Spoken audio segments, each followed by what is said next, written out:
झूठी जमहूरियत तेरी मजहब को लड़ाना, कमजोर को दबा के उन पे जुल्म ढाना, फिरौनियत। मोहतरम नाज़रीन किराम, अस्सलामु अलैकुम वरहमतुल्लाहि वबरकातुहू। मैं हूँ सैयद फ़ारूक अहमद, तहफ़्फ़ुज़-ए-दीन मीडिया सर्विसेज और MRF TV लाइफ में आपका इस्तक़बाल करता हूँ, खैर मक़दम करता हूँ। दोस्तों, वक्त हो चला है आपकी पसंद के ख़ास प्रोग्राम प्राइम टाइम का। इश्क़ सरकार में जो जान से गुज़र जाते हैं, इश्क़ सरकार में जो जान से गुज़र जाते हैं, ये हकीकत है कि वो लोग संवर जाते हैं।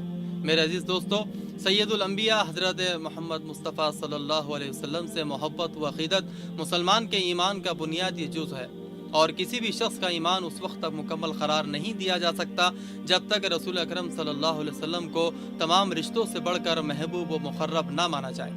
फरमान नबी सल्लल्लाहु अलैहि वसल्लम है, तुम में से कोई शख्स मोमिन नहीं हो सकता जब तक उसे रसूलुल्लाह सल्लल्लाहु अलैहि वसल्लम के साथ माँ बाप, औलाद और बाकी सब लोगों से बढ़कर मोहब्बत ना हो। यही वजह है कि उम्मत मुस्लिमा का शुरू दिन से यही अक़ीदा है कि नबी करीम सल्लल्लाहु अलैहि वसल्लम की ज़ात गिरामी से मोहब्बत व ताल्लुक़ और उसके बगैर ईमान का दावा बातिल और गलत है। और हर दौर में अहले ईमान ने आप सल्लल्लाहु अलैहि वसल्लम की शख्सियत के साथ ताल्लुक़ व मोहब्बत की लाजवाल दास्तान रक़म की हैं।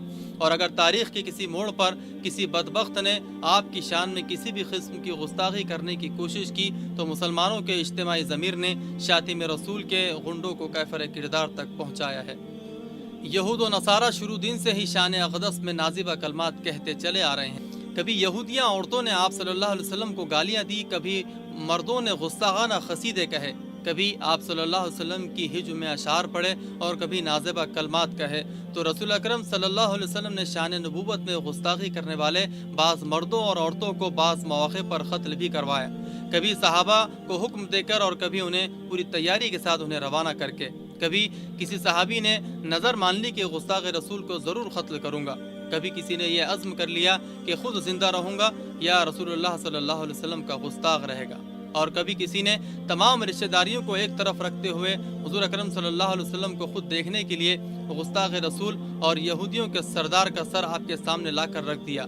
जो गुस्ताखा ने मुसलमानों की तलवारों से बचे रहे, अल्लाह ताला ने उन्हें किन किन अजाबों में मुब्तला किया और किस किस रुसवाइयों का वो शिकार हुए, और किस तरह गुस्ताख़ रसूल को ख़बर ने अपने अंदर रखने के बजाय बाहर फेंक दिया ताकि दुनिया के लिए वो इबरत बन जाए कि गुस्ताख़ रसूल का क्या अंजाम होता है। इन्हीं तमाम रिवायात व वाक़यात को अपने दामन में समेटे हुए ये औराक़ अपनों और बेगानों को हर बार ये पैगाम देते हैं कि कभी आपकी ज़ात और बात का हुलिया ना बिगाड़ना। ज़ात और बात का हुलिया बिगाड़ने से इमामुल अंबिया अलैहिस्सलाम की शान अक़दस में कोई फ़र्क नहीं पड़ेगा। आप अपनी दुनिया व आखिरत तबाह कर बैठोगे और रुसवाई उनका मुक़द्दर बन जाएगी। जैसा कि कुरान मजीद में अल्लाह रब्बुल इज़्ज़त रसूल अकरम सल्लल्लाहु अलैहि वसल्लम को तकलीफ़ देने वालों के बारे में इरशाद फरमा रहे हैं कि बेशक जो लोग अल्लाह और उसके रसूल को तकलीफ़ देते हैं, अल्लाह ताला की तरफ से दुनिया व आखिरत में उन पर लानत है और उनके लिए ज़लील करने वाला अज़ाब तैयार कर रखा है। गुस्ताख़ रसूल अबू लहब से लेकर अब तक जितने भी गुस्ताख़ रसूल गुजरे हैं, उन्हें वक्त के मर्द मुजाहिदों ने कैफर किरदार तक पहुँचा कर जहन्नुम रसीद किया। ये एक फितरी बात है कि अल्लाह ताला ने सरकार दो जहाँ की मोहब्बत इंसान किया, जानवरों ने भी हुज़ूर सल्लल्लाहु अलैहि वसल्लम से मोहब्बत का सबूत पेश किया है। ये बात काबिल गौर है कि मुसलमान चाहे वो कितना भी गुनहगार क्यों ना हो, शराबी हो, जुवारी हो, ज़ानी हो, मगर जहाँ हुज़ूर अकरम सल्लल्लाहु अलैहि वसल्लम की शान में किसी गुस्ताख़ ने अपनी बदज़ुबानी की, वहाँ वो गुनहगार मुसलमान को ये हरगिज़ बर्दाश्त नहीं होता कि कोई रसूल अकरम सल्लल्लाहु अलैहि वसल्लम के बारे में अनाप शनाप कहे। जैसे कि दोस्तों, एक वाक़या मशहूर है कि एक मरतबा एक शराबी मैखाने में शराब पी रहा था। बाजू के टेबल से किसी ने हुज़ूर की शान में गुस्ताखी की और बेहुदा जुमले और गालियाँ दी। मुसलमान शराबी के कान में जैसे ही वो बेहुदा कलमात पड़े, उसने आओ देखा न ताओ शराब की बोतल उस गालियाँ बकने वाले के सर पर दे मारी और उसका कत्ल कर दिया और कहा कि हम आज से उस शराब खाने में नहीं आएंगे जहाँ हमारे हुज़ूर सल्लल्लाहु अलैहि वसल्लम को गालियाँ दी जाती हो। दोस्तों, ऐसा ही एक वाक़या इन दोनों सामने आया है। शहर पेशावर के एक इलाके में मलून ताहिर अहमद नसीम को एक आशिक़ रसूल ने फायरिंग करके हलाक कर दिया। उस आशिक़ रसूल का नाम फैसल या खालिद बताया जा रहा है। दोस्तों, इस वाक़ये से उन तमाम शहीदों और गाजियों की याद ताज़ा हो गई जिन्होंने शातिम रसूल को कैफर किरदार तक पहुँचाया था। खैर दोस्तों, अभी जो वाक़या पेश आया वो बुध के रोज़ पेशावर के एक शहर में जज शौकत अली की अदालत में पेश आया, जहां पुलिस के मुताबिक मुलजिम ताहिर अहमद नसीम को अदालत में मुकदमे की समाअत के लिए ले जाया गया था, जहां एक शख्स ने अदालत में दाखिल हुआ और उन पर फायरिंग कर दी। पुलिस के मुताबिक हमला आवर को फिलहाल गिरफ्तार कर लिया गया है। पेशावर के थाने में मौजूद पुलिस एहलकारों ने बीबीसी को बताया कि मुलजिम ताहिर अहमद नसीम पेशावर का रिहायशी था और गुज़िश्ता कुछ अरसे से तौहीन रिसालत के एक मुकदमे में जेल में भी कैद था।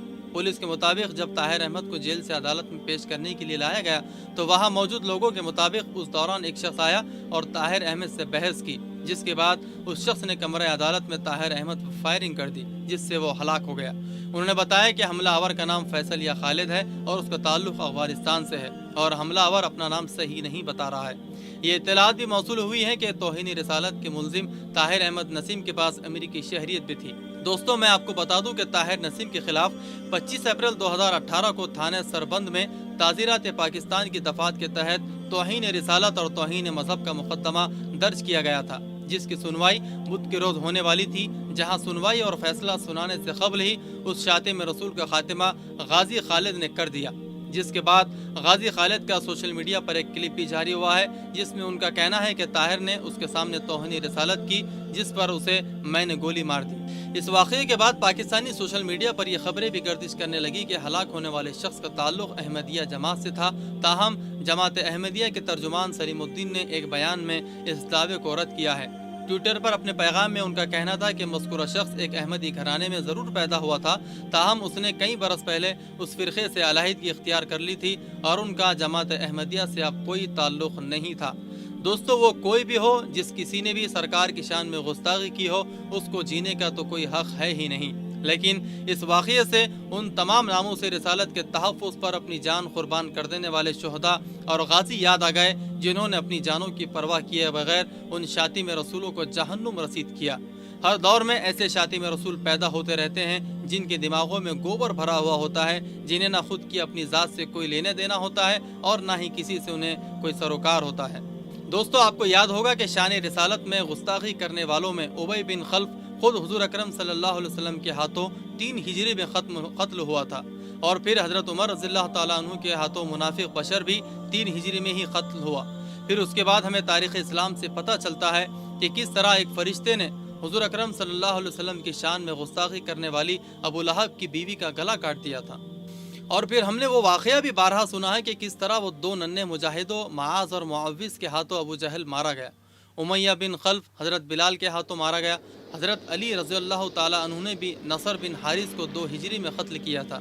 वैसे दोस्तों, आपको पता होना चाहिए कि हज़रत अली रज़ियल्लाहु ताला अन्हु के हाथों बहुत सारे शातिम रसूल वासिल जहन्नम हुए हैं। इसी तरह सुल्तान सलाहुद्दीन अय्यूबी के हाथों एक ईसाई गवर्नर रेजीफोल्ड भी कत्ल हुआ था। फिर बाद के अरसों में गाजी इल्मुद्दीन शहीद, गाजी अब्दुल क़य्यूम शहीद के बाद हमने देखा था कि 20 मार्च 2006 को जर्मनी के शहर बर्लिन में गुस्ताखाना खाके शाये करने वाले डाई वेल्ट अखबार के चीफ एडिटर को आमिर चीमा शहीद ने खंजर से वार करके शहीद कर दिया था। इसी तरह 4 जनवरी 2011 को गुस्ताख़ रसूल सलमान तासीर गवर्नर ऑफ पंजाब को गाजी मुमताज़ खादरी ने 27 गोलियां पे दर पे चलाकर उसे कत्ल कर दिया था। और फिर हालिया गुज़िश्ता सालों में 2015 में फ्रांस में चार्ली हेब्डो के गुस्ताखाना खाके बनाने वालों को कोची बरादरान ने जहन्नुम रसीद किया था। दोस्तों, जैसा कि मैंने आपसे कहा कि हुजूर अकरम सल्लल्लाहु अलैहि वसल्लम से कायनात की हर चीज़ मोहब्बत करती थी। क्या जानवर, क्या चरिंद और परिंद, सब के सब अल्लाह के रसूल के आशिक थे। दोस्तों, मैं आपको यहाँ पर एक वफादार कुत्ते का वाक़या सुनाता हूँ कि किस तरह वो कुत्ते ने एक पादरी पर हमला करके उससे कत्ल कर दिया था और फिर उस वाक़े के बाद एक साथ हज़ारों लोगों ने इस्लाम कबूल कर लिया था। दोस्तों, वाक़या कुछ यूँ है कि एक ईसाई पादरी ने अपनी तकरीर शुरू करते ही पैगम्बर इस्लाम सल्लल्लाहु अलैहि वसल्लम की शान अक़दस में गुस्ताखी शुरू कर दी। इत्तेफाक से वहाँ करीब ही एक तातार खानी सिपाही का शिकारी कुत्ता बंधा हुआ था। उस कुत्ते के कान में जब पादरी के अल्फाज पड़े तो लोगों ने देखा कि वो सख्त तैश में आ गया है और फिर उसने अपनी रस्सी छुड़ाकर पादरी पर हमला कर दिया। लेकिन ऐन उसी लम्हे लोग आगे बढ़े, पादरी को उस अजाब से खुलासी दिलाई और कुत्ते को दोबारा उसी जगह पे बांध दिया गया। ये सूरत हाल देखकर बाज़ लोगों ने पादरी से कहा कि तुमने एक काबिल एहतराम हस्ती के बारे में नाज़ेबा बातें कही हैं, इसलिए कुत्ते ने तुम पर हमला कर दिया। लेकिन उस बदबख्त का इसरार था कि मैं चूँकि तकरीर के दौरान इशारे कर रहा था, इसलिए कुत्ता ये समझा कि मैं उस पर हमला आवर होने लगा हूँ, बस इसलिए उसने मुझ पर हमला कर दिया है। ये कहकर पादरी ने दोबारा अपनी तकरीर शुरू कर दी और कुछ देर बाद फिर हुजूर की शान में नाज़ेबा अल्फाज कहने शुरू कर दिए। कुत्ते ने दोबारा वो अल्फाज सुने तो फिर वो तैश में आ गया। اور اس نے اپنی رسی چھڑائی اور اس بدبخت پر دوبارہ حملہ آور ہوا۔ اب کی بار کتے نے اس کی گردن کو دبوچ لیا اور اس وقت تک نہیں چھوڑا جب تک کہ وہ بدبخت انسان تڑپ تڑپ کر مر نہیں گیا۔ تاریخ اس بات پر گواہ ہے کہ رسول اللہ صلی اللہ علیہ وسلم کی شان میں گستاخی کرنے والے سے قدرت کا یہ انتقام دیکھ کر وہاں موجود 40,000 افراد نے فوراً اسلام قبول کر لیا۔ واہ ماشاء اللہ، سبحان اللہ۔ ایسے ہی خوش قسمت افراد میں ایک نام غازی علم الدین شہید کا بھی ہے، جنہوں نے گستاخ رسول کو جہنم رسید کر کے وہ کارنامہ انجام دیا جس پر رہتی دنیا کے مسلمان ان پر ناز کرتے رہیں گے۔ علامہ اقبال کو جب معلوم ہوا کہ ایک 21 سالہ ان پڑھ مزدور پیشہ نوجوان نے گستاخ رسول راجپال کو جرأت و بہادری کے ساتھ الخط کر دیا ہے تو انہوں نے اسی وقت کہا تھا کہ ہم باتیں ہی بناتے رہ گئے اور بڑھئی کا بیٹا بازی لے گیا۔ علم الدین کو جب معلوم ہوا کہ راجپال نے نبی کی شان میں گستاخی کی ہے تو انہیں رہا نہیں کیا گیا، اپنے والد سے اس کمینے کا ذکر کیا اور بے چینی کے عالم میں سو گئے۔ اس رات انہیں خواب میں ایک بزرگ ملے، انہوں نے کہا تمہارے نبی کی شان میں گستاخی ہو رہی ہے اور تم ابھی تک سو رہے ہو، اٹھو جلدی کرو۔ علم الدین ہڑبڑا کر اٹھے اور سیدھے ان کے دوست کے گھر پہنچے۔ پتہ چلا کہ ان کے دوست شہدے کو بھی ویسے ہی خواب نظر آیا ہے اور دونوں کو ہی بزرگ نے راجپال کا صفایا کرنے کو کہا ہے۔ دونوں میں یہ بحث چلتی رہی کہ کون یہ کام کرے، کیونکہ دونوں ہی یہ کام کرنا چاہتے تھے۔ پھر قرآن اندازی کے ذریعے دونوں نے فیصلہ کیا۔ 3 مرتبہ علم الدین کے نام کی پرچی نکلی تو شہدے کو ہار ماننی پڑی۔ علم الدین ہی شاتم رسول کا فیصلہ کرنے پر مامور ہوئے اور پھر موقع پا کر پلک جھپکتے ہی چھری نکالی، ہاتھ فضا میں بلند ہوا اور راجپال کے جگر پر جا لگا۔ چھری سینے میں اتر چکی تھی، ایک ہی وار اتنا گہرا ثابت ہوا کہ راجپال کے منہ سے صرف ہائے نکلی اور وہ اوندے منہ زمین پر جا گرا۔ علم الدین الٹے قدموں باہر دوڑے۔ راجپال کے ملازمین نے باہر نکل کر شور مچایا، پکڑو پکڑو، مارا گیا مارا گیا۔ علم الدین کے گھر والوں کو علم ہوا تو وہ حیران ضرور ہوئے، لیکن انہیں پتہ چل گیا کہ ان کے نور چشم میں کیا زبردست کارنامہ انجام دیا تھا اور ان کا سر فخر سے بلند کر دیا ہے۔ اس قتل کی سزا کے طور پر 7 جولائی 1929 کو غازی علم الدین کو سزائے موت سنا دی گئی، جس پر 31 اکتوبر 1929 کو عمل درآمد ہوا۔ ان کے جسد خاکی کو مثالی اور غیر معمولی اعزاز و اکرام کے ساتھ میانی صاحب قبرستان لاہور میں سپرد خاک کر دیا گیا، لیکن مسلمانوں کی تاریخ میں ان کا نام ناموس رسالت پر کٹ مرنے کے حوالے سے ہمیشہ یاد رکھا جائے گا۔ دوستو، یہ لسٹ کافی طویل ہے اور ہر ایک کے پیچھے بس ایک ہی مقصد تھا اور جنون تھا کہ ناموس رسالت کی حفاظت ہو۔ تو دوستو، آج ایسے ہی عاشق رسول اور امت کے جیالوں اور مرد مجاہدوں کی ضرورت ہے کہ وہ گستاخ رسول سلمان رشدی، تسلیمہ نسرین سے بھی کچھ بات کریں۔ میں اللہ سے دعا گو ہوں کہ اللہ ہم سب کو اللہ اور اس کے رسول سے سچی اور پکی محبت و عقیدت کرنے کی توفیق عطا فرما اور امت میں ایسے مرد مجاہد پیدا کر یا ہم میں سے جو موجود نوجوانوں کو وہ طاقت دے کہ وقت کے فرعونوں اور گستاخ رسولوں کو ہم جہنم رسید کر سکے۔ ہم اپنے آقا کی حرمت و ناموس کا انتقام لینے کے لیے اگر اور کچھ نہیں کر سکتے تو آئیے سب مل کر یہی دعا کر لیں کہ اے اللہ ان گستاخوں میں سے ہر ایک پر اپنے کتوں میں سے ایک کتا مسلط فرما دے۔ چلیے دوستو، اپنا اور اپنوں کا خیال رکھے۔ اللہ آپ تمام کو اپنی حفظ و امان میں رکھے اور خاتمہ بالخیر کرے۔ کل پھر ایک نئے موضوع کے ساتھ ہماری آپ سے ملاقات ہوگی، تب تک کے لیے مجھے اجازت دیجیے۔ اللہ حافظ۔ السلام علیکم ورحمۃ اللہ وبرکاتہ۔ یہ ہے تحفظ دین اور آپ دیکھ رہے ہیں MRF TV لائیو۔ خبروں کی خبر، خبروں کے پیچھے کی خبر، ہر چھوٹی بڑی خبر پر ہوگی ہماری باریک نظر۔ وہ خبریں جو جوڑتی ہیں آپ کو سیدھا ہم سے، بنا دھمکے، بنا ڈرے، بنا بدلے، بے باک آواز۔ ہم اٹھائیں گے وہ سوال جو آپ پوچھنا چاہتے ہیں سرکار سے۔ ہم لے کر آئے ہیں ایک ایسا شو جس میں ہوں گے بے لاک، بے باک اور بے خوف تجزیے۔ ہم کریں گے آپ کو باخبر۔ تحفظ دین پرائم ٹائم، روزانہ رات 10 بجے صرف تحفظ دین میڈیا سروسز پر۔